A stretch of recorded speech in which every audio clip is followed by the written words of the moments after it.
Good morning, trippers. Today is Easter Monday and we have just woken up from our campground at Algebuckina Bridge behind me here, the awesome bridge. It was a fantastic campsite last night. It was proved quite popular. There was quite a few different people that came in off the road throughout in towards the evening to camp here. They were all pretty spread out, so there was no issues with anything. It did rain for most of the evening and into early morning, which is always a little bit of a concern when you've still got Oodnadatta track to travel. The track can change very quickly, and even a little bit of rain can make things quite messy when you're a heavy vehicle, especially towing. So it's going to be a little bit extra cautious again this morning on our travels into Oodnadatta. We're going to travel in this morning to hopefully get one of the Oodna burgers for breakfast. So that'll be great. We can refuel there. We can also find out if the track section through Hamilton Station to Mount Dare is now open. We're crossing everything because that will mean then that we can go on our original journey as planned and start to head into the Simpson Desert by tomorrow. However, if it's not, then we need to talk about doing our trip in reverse and hopefully giving it more time to dry out and get open. In Oodnadatta as well, if the track is open, we'll be able to buy our desert pass that we need to travel through the Simpson Desert as well. So it's a little bit muddy underfoot this morning, so when we pull up to camp tonight there'll be a little bit of cleaning out to do, but you know, it's all part and parcel. I'm not complaining at all. Our fridge has just given up in the van, so we have now transferred all the food to our car fridge. Thank goodness we had a backup, and the little bit extra that we couldn't fit, thankfully our friends have squeezed it into their van fridges as well. So at least we've got all the food in fridges now, so hopefully we won't all get salmonella or anything horrible along the way, and it's just something we're going to have to look at a little bit later. So follow along for today's adventures, see where we end up, and I'll catch you on the other end of the day.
we have just finished our most magnificent Oodney burger.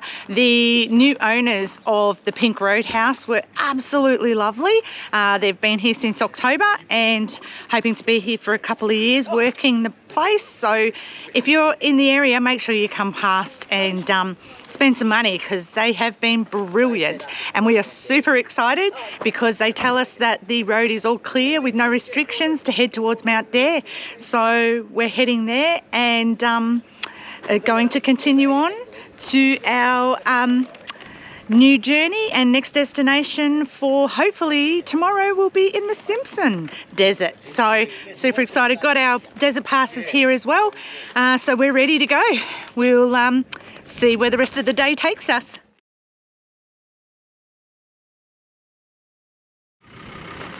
So while we were all pumped and excited that the thought that we were going to be heading to Mount Dare today and starting the Simpson Desert tomorrow has unfortunately not been the case.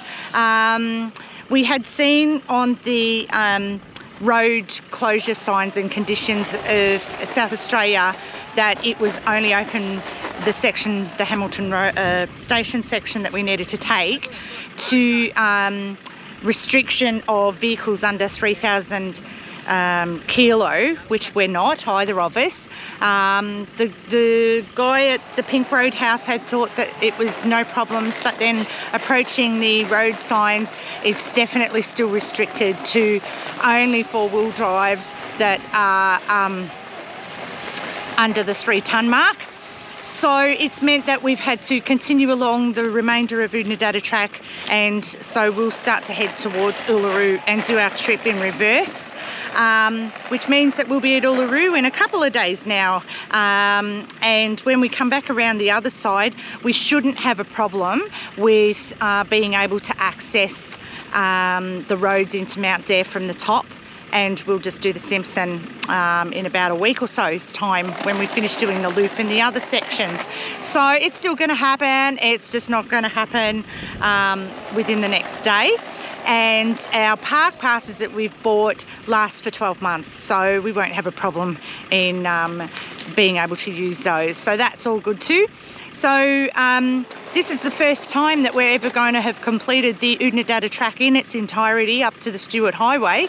So we've stopped and we're just getting some firewood, because the next few camps that we're going to be staying at, there is no firewood to be had.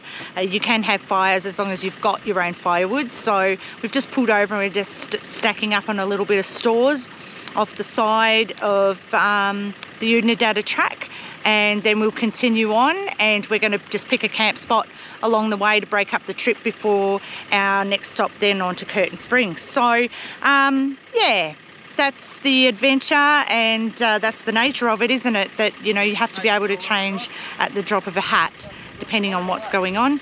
So we'll keep you posted and we'll see where the rest of the day ends up taking us.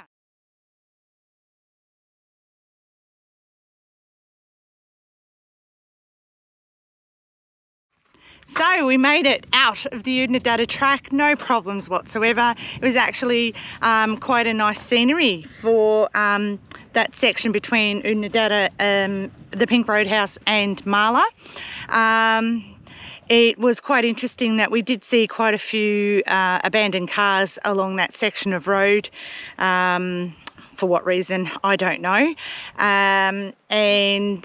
Yeah, the track conditions were pretty good. A little bit slippery at one point with the van, but just take it nice and slow.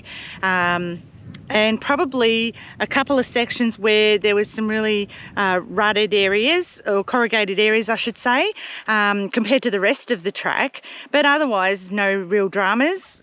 The Garn line doesn't go down that section, it heads off towards Mount Dare and through Fink and up that way towards Cairns. So yeah, but the scenery was lovely anyway. So we've stopped at camp tonight. I found a little place about 20 kilometres outside of Marla, heading towards Uluru, and it's actually really lovely. It's We've been able to come in off the roadside. It's called Toddy's Bush Camp, and we've come in off the roadside probably about 500 metres. It's massive space of area. We could have gone in a bit further if we wanted to. If it was really heavy under rain, I wouldn't like to come in here because it could get quite boggy getting back out. But there's a beautiful mountain range, as you can see over the distance there, which is going to be really nice with the sun setting on it. There is a bit of a rain cloud and rain going on over there, so hopefully that bypasses us, and if it doesn't, hopefully it's not going to hit us for too long. We have quite a bit of cleanup to do tonight on the van before I can go in there, with the combination of mud traipsed through this morning from getting hit with the rain last night, and there has been quite a bit of dust ingress in the van in various areas, which we're going to have to look at some point, figure out a solution to that. But I've got to do a bit of a clean down before I can really sort of settle in for the evening. But you know, it's all part of the fun, and we're still loving it. So we will catch you tomorrow for our next lot of adventures. See ya. And hey guys, thought I'd just do a quick pop over for all those following along with reviews on the DCV Airbase system that we've been using. So we've actually been in conversation with the manufacturers of this product. As you know, we've been trialing it and working out all the kinks and bugs. So when it hits the market, it's going to be absolutely spectacular. And we've actually found out that there is a way that we can get into an advanced system and get it to charge faster via the Anderson plug. So we're really looking forward to giving that a go. As you can see, we used it last night with the Starlink. That's all we needed to use for a little while, and it's charged up no problems with the power that it needed during the day with the current setting that we've got it on.